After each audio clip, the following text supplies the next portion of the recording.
Dhalin.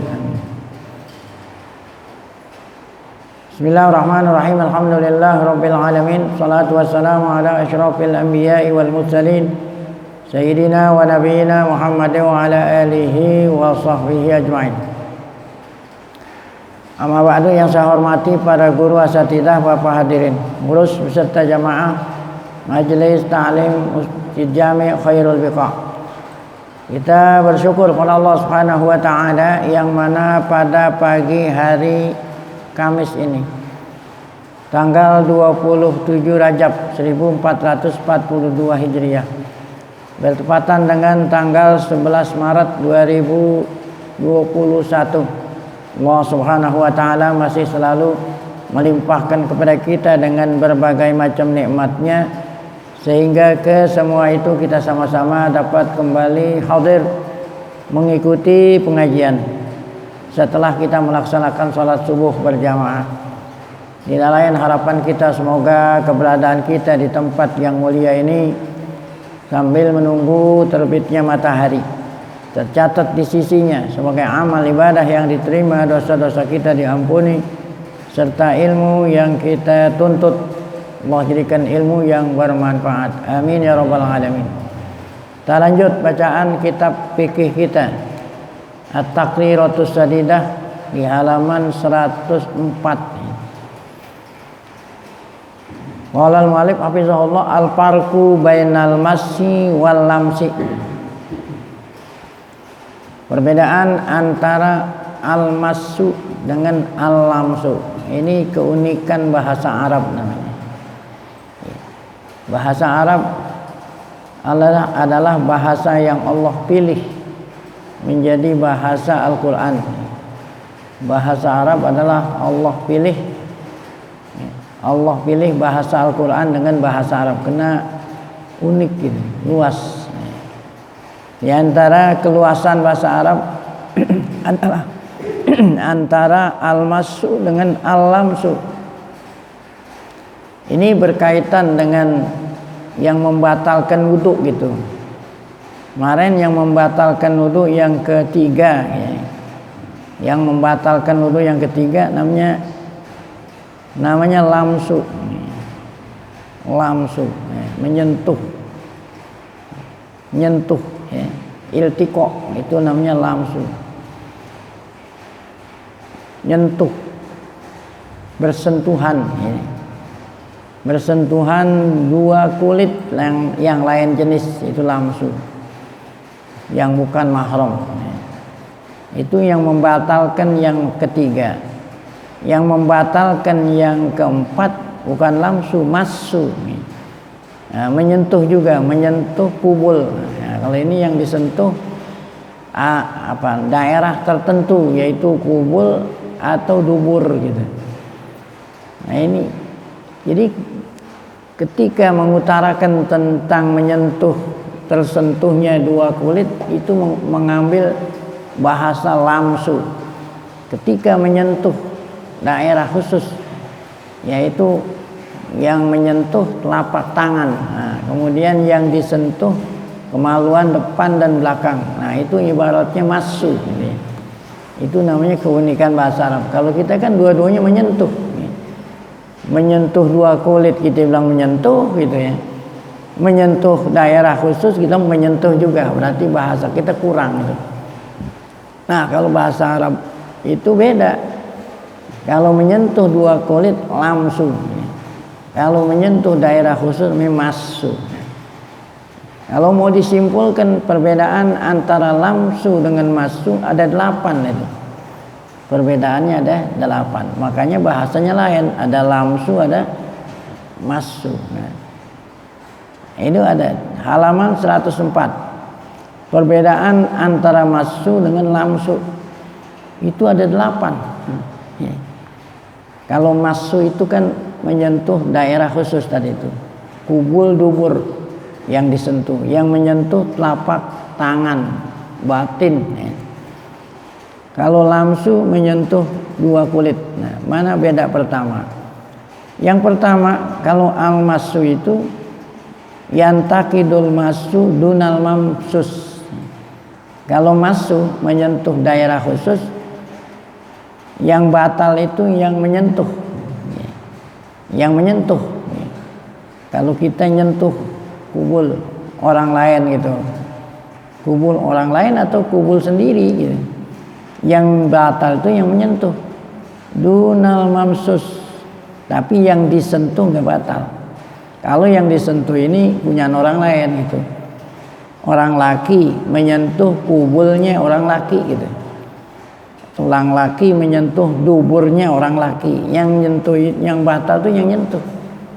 Kalau memang sama-sama satu jenis ya, laki nyentuh laki, yang disentuh kubulnya atau duburnya, yang batal itu yang nyentuh.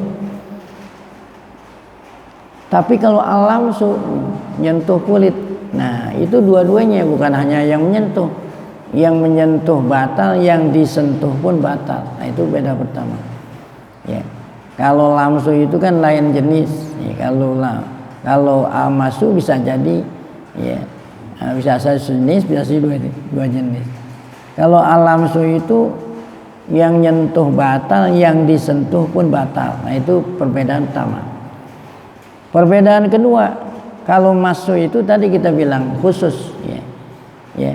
Yang nyentuh itu daerah khusus, yaitu telapak tangan yang batin tuh. Khosun bibatnya roha, khusus telapak tangan yang batin, yang di dalam ya. Wa butunil asabi, nah, dan dalamnya jari-jari tangan. Kemarin sudah ya, dijelaskan yang dimaksud butunul roha wa butunil asabi adalah kita rapatkan, kita tempelin antara dua telapak tangan kanan dan kiri, kita rapetin. Kemudian jarinya direnggangkan sambilan agak ditekan ya. Nah itu yang kagak kelihatan, itu namanya apa? Butunul rohah wa butunul asabi. Batinnya telapak tangan dan batinnya jari-jari. Nah itulah yang menyentuh ya. Kalau luarnya ini nggak batal, atau pinggirnya ya. Yang disentuh apa? Kubul dan dubur. Nah, itu kalau al-masu. Kalau al-lamsu yantaqidu bilabzi jami'il basyarah. Kalau al-lamsu itu tidak hanya area khusus, kulit mana aja disentuh batal gitu. Kalau al-masu khusus gitu. Kalau al-lamsu semua kulit yang beda jenis. Perbedaan yang ketiga, kalau al-masu itu tidak disyaratkan beda jenis gitu. Al-masu menyentuh kubul tidak disyaratkan beda jenis, walaupun satu jenis batal. Laki-laki tadi itu menyentuh kemaluan laki-laki batal. Nah, itu kalau al-masu. Sedangkan al-lamsu itu yustaratu ikhtilaful jinsi, disyaratkan beda jenis. Kalau kulit sama kulit, kalau laki-laki sama laki-laki satu jenis nggak batal. Yang batal itu kalau beda jenis. Perbedaan yang keempat, kalau al-masu tidak disyaratkan bulughu haddis syahwah ya. Tidak disyaratkan yang nyentuh atau yang disentuh sudah mencapai haddus syahwah, batas seseorang dikatakan ya timbul birahi gitu ya. Jadi al-masu itu walaupun yang menyentuh atau yang disentuh belum ada birahi gitu, itu batal ya. Ya. Contoh, pokoknya orang dewasa menyentuh kemaluannya anak kecil, nah batal gitu ya. Gitu ya. Tidak disyaratkan, bukan balik di sini, tidak disyaratkan sudah ada nafsu birahi. Tapi kalau al-lamsu disyaratkan ya. Kalau orang dewasa menyentuh kulit anak kecil walaupun lain jenis nggak batal gitu ya.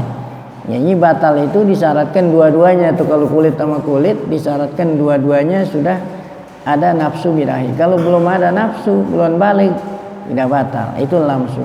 Tapi kalau masu tidak disyaratkan. Yang kelima, kalau al-masu la yustaratu adamul mahramiyah. Kalau menyentuh kemaluan tidak disyaratkan batalnya itu kalau bukan mahram gitu. Walaupun mahram sendiri batal, apalagi mahram. kemaluan sendiri pun disentuh batal gitu ya. Nah itu masuk, tapi al-lamsu disyaratkan adamul mahramiyah ya. Batalnya itu disyaratkan kalau nyentuh kulit bukan mahram, kalau mahram nggak batal ya. Yang keenam, nah, beda yang keenam, kalau al-masu menyentuh kubul dan dubur al-udwul munfasil. Nah, artinya apa udwul munfasil? Kemaluan yang terpotong gitu. Seperti mana gambarannya kemaluan yang terpotong? Seperti anak dihitan gitu kan, kemaluannya dipotong itu, kulitnya dipotong ujungnya itu. Nah, kalau udah dipotong disentuh sama orang yang punya wudu ya. Kemaluan anak kecil yang udah terpotong itu, udah terpisah, disentuh ya. Nah itu al-udwul munfasil yang kudu batal juga orang yang nyentuh walaupun itu udah terpotong. Tapi syaratnya in baqiyasmuh, kalau masih ada nama itu, masih ada nama. Ada orang tanya, apa itu yang kamu sentuh? Itu titit gitu. Ya, walaupun sudah terpisah, kalau memang orang masih namain itu adalah titit gitu, disentuh batal gitu. Nah, itu kalau al-masu. Tapi kalau menyentuh kulit bukan titit, tangan. Wah, ini ada tangan orang perempuan terpotong gitu ya. La yustaratu baqaul ismi inda Ibnu Hajar. Ya. Kalau menyentuh kulit ya, nah, walaupun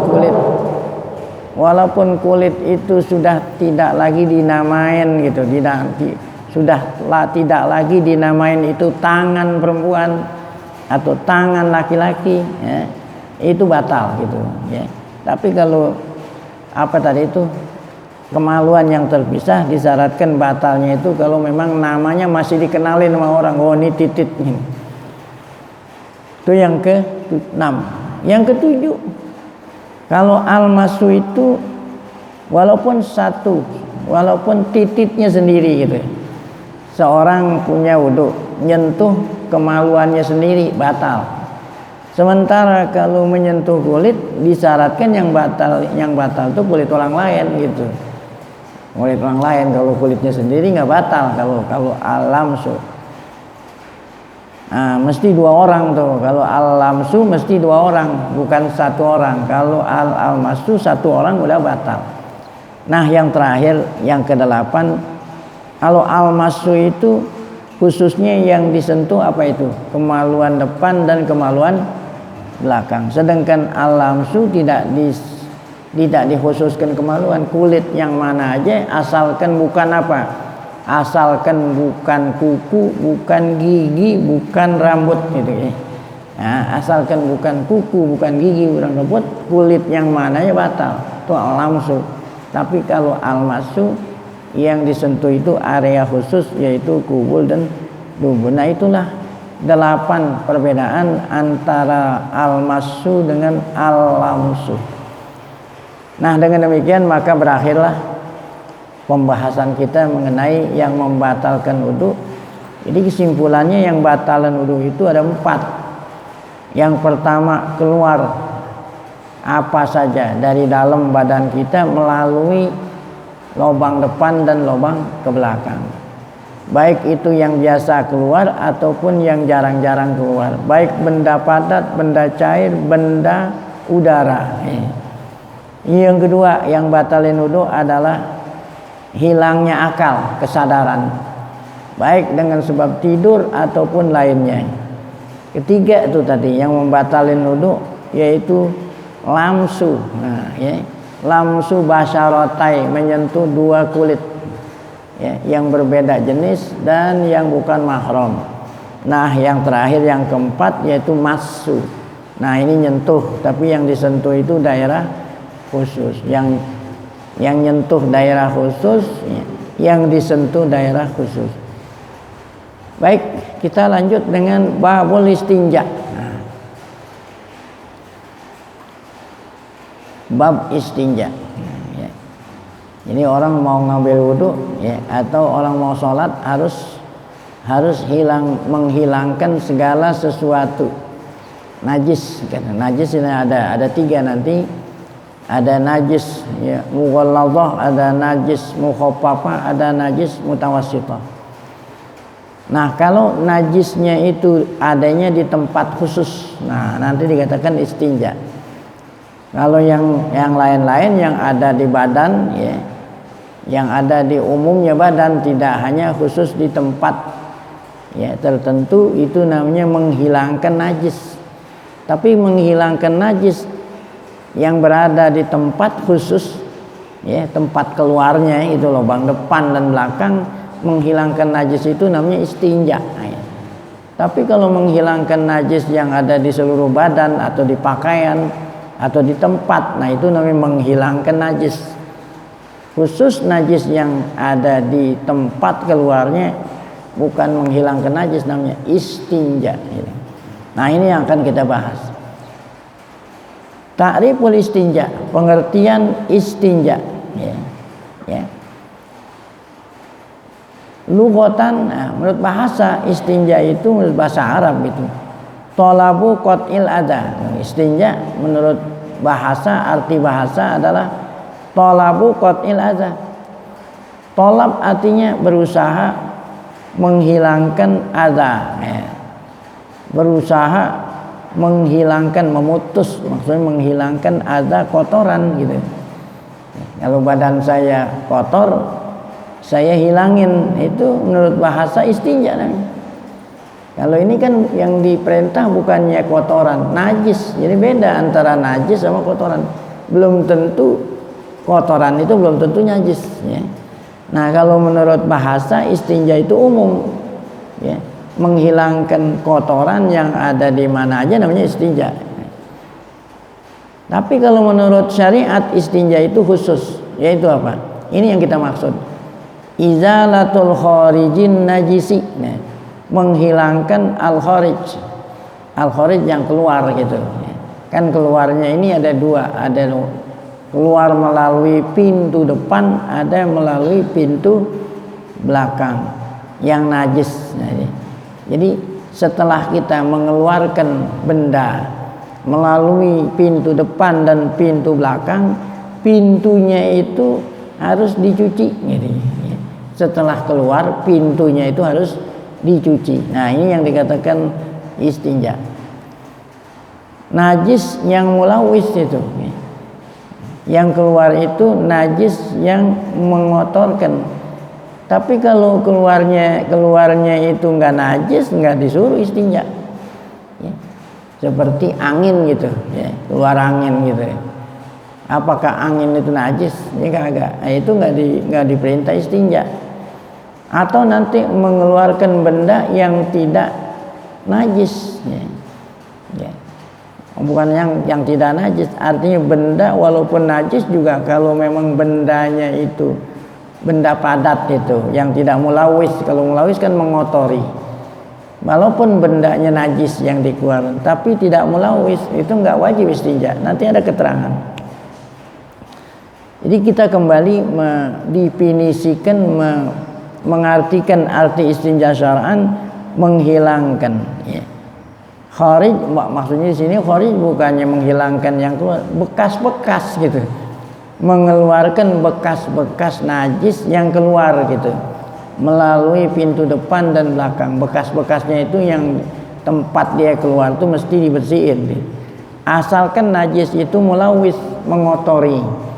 Nanti ada najis yang tidak mengotori, nggak wajib istinja. Keluarnya minal parji, dari tadi itu pintu depan atau pintu belakang. Anil parji itu. Nanti ada keterangan apa yang dimaksud minal parji, apa yang dimaksud minal parji, anil parji, minal parji, anil parji. Nanti ada keterangan. Bimain, nah bersihinnya dengan air. Air suci menyucikan. Au hajarin, atau dengan batu. Waktu zaman dulu batu, sekarang tisu. Nah sekarang keterangan. Menghilangkan apa itu tadi, menghilangkan bekas-bekas ya, najis yang keluar di tempatnya, itu kita udah paham. Sekarang kata-kata minal parji. Ya. Nah inilah bahasa kita, minal farji kita artiin dari farj, an juga kita bilang dari juga sama. Tapi kalau bahasa Arab tuh beda antara minal farji dengan anil farji. Nah, sekarang minal farji dulu. Itu muta'alliqun bil kharij. Ya. Al khariju minal farji. Nah, apa itu artinya? Ya. Nah, jadi najis yang keluar minal farji, al kharij minal pami. Ya. Kharaja bihi, kata-kata minal farji keluarlah kalau najis itu keluar dari mulut. Kalau najis dari dalam keluar melalui mulut gitu. Nah, itu enggak dikatakan apa? Enggak dikatakan istinja. Seperti apa? Najis yang keluar melalui mulut. Muntah, kan muntah itu najis. Muntah najis, tapi keluarnya dari mulut. Nah itu nggak dikatakan istinja, ya. Itu namanya muntah. Ya. Mencuci gitu, mencuci mulut yang keluar najis itu nggak dikatakan istinja itu. Nah, ini yang istinja itu kalau najis itu keluarnya melalui apa? Lubang depan dan lubang belakang. Nah kalau najis yang keluar melalui mulut menghilangkan bekas-bekas muntah itu tidak dinamain istinja gitu. Yang dinamain istinja kalau keluarnya melalui lubang depan dan belakang. Itulah arti minal farji. Kemudian ada kata anil farji. Nah, kalau anil farji muta'alliqnya dengan izalah. Ya, tempat bergantungnya dengan izalah. Kalau yang tadi dengan kharij. Kharaja bihi, keluarlah kata-kata ya, muta'alliq min izalah ya. Idza kanatin najasatu ghairil farji. Kalau najis itu fi ghairi, idza kanatin najasatu fi ghairil farji. Kalau memang najis itu bukan di kemaluan ya. Nah ya, seperti mana? Najis ada di pakaian gitu, najis ada di badan, najis ada di tempat. Nah, menghilangkannya itu nggak dikatakan istinja, ya, gitu ya. Najis yang ada di pakaian, najis yang ada di badan, selain yang di kemaluan, najis yang ada di tempat mau sholat, nah, menghilangkannya itu bukan dikatakan apa? Istinja. Nah. Baik. Fahadhihi izalatuha takunu bil ma'. Nah, bedanya apa? Kalau najis yang ada di badan, najis yang ada di pakaian, najis yang ada di tempat, menghilangkannya hanya pakai air gitu. Sedangkan najis yang tadi kita bilang istinja yang keluar, atau najis menghilangkan najis yang ada di tempat keluar bisa pakai air, bisa juga pakai tisu gitu. Nah itu kalau yang di tempat lain nggak bisa pakai tisu, ya, khusus pakai air gitu. Nah, tapi kalau najis yang ada di lubang depan dan belakang bisa pakai tisu, bisa pakai air, bisa pakai tisu. Nah, ini. Kalau najis tempat lain tidak bisa kecuali air. Nah, itulah pengertian daripada apa? Al-istinja. Jadi kesimpulan istinja itu apa? Istinja itu adalah menghilangkan, membersihkan lah ya. Membersihkan bekas-bekas najis yang ada di mana? Yang ada di tempat keluar, baik itu tempat keluarnya belakang atau depan. Baik. Nah, menghilangkannya pakai apa? Yaitu pakai air. Kalau tidak pakai air, pakai tisu. Ini kata-kata tisu ini bukan dalam keadaan darurat. Walaupun ada air gitu, boleh pakai tisu. Gitu. Tapi nanti ada syaratnya. Kalau air nggak ada syarat. Ya. Kalau pakai tisu atau pakai batu ada syaratnya. Baik, jadi apa itu istigmar itu tidak disyaratkan. Oh, kalau nggak ada air baru pakai batu, enggak. Walaupun ada air masih boleh. Ya. Ahkamul istinja khamsah. Nah, kalau kita mau mengetahui hukum istinja itu tadi istinja kan kita udah tahu apa artinya istinja. Hukumnya istinja itu ada 5 gitu. Jadi nggak selalu wajib gitu. Ada yang wajib, nanti ada yang sunat, ada yang mubah. Berarti mubah walaupun kita Kalau yang mubah itu nggak perlu dicuci gitu. Nah sekarang kita mau lihat ada berapa hukum, ada 5. Satu, wajib. Nah, artinya istinja hukumnya wajib. Kapan? Nah, iza kanal khariju najisan mulawisan airotman. Nah itu tuh. Apabila benda yang keluar itu najis, pertama najis. Yang kedua mulawisan. Makanya tadi definisi istinja izalatul kharijin najisil mulawisi. Nah, benda yang keluar itu najis yang mengotori, maksudnya mengotori basah. Nah, yang najis itu basah gitu. Nah, itu wajib itu. Ya. Seperti air kencing, nah itu kan basah. Habis kencing wajib istinja ini. Sekarang kotoran yang keluar dari lubang belakang basah, ya, nah itu wajib, ya, wajib itu hukumnya. Ya. Artinya wajib itu bukan arti menghilangkan najisnya, menghilangkan bekas-bekas najis itu. Udah selesai ente keluarin, tempat keluarnya itu dicuci. Kalau yang najisnya itu apa tuh wajib, yang najisnya itu cair gitu, basah tuh cair, wajib. Yang kedua istinja hukumnya sunat. Kapan tuh? Iza kanal khariju najisan ghairu mulawisin. Nah, apabila yang keluar itu benda najis tapi tidak basah. Nah, tidak basah, kering gitu ya. Seperti apa kering? Nah, kalau kencing nggak mungkin, kalau air kencing nggak mungkin kering. Nah, kan kencing itu mesti basah. Kalau yang kering itu cuma apa?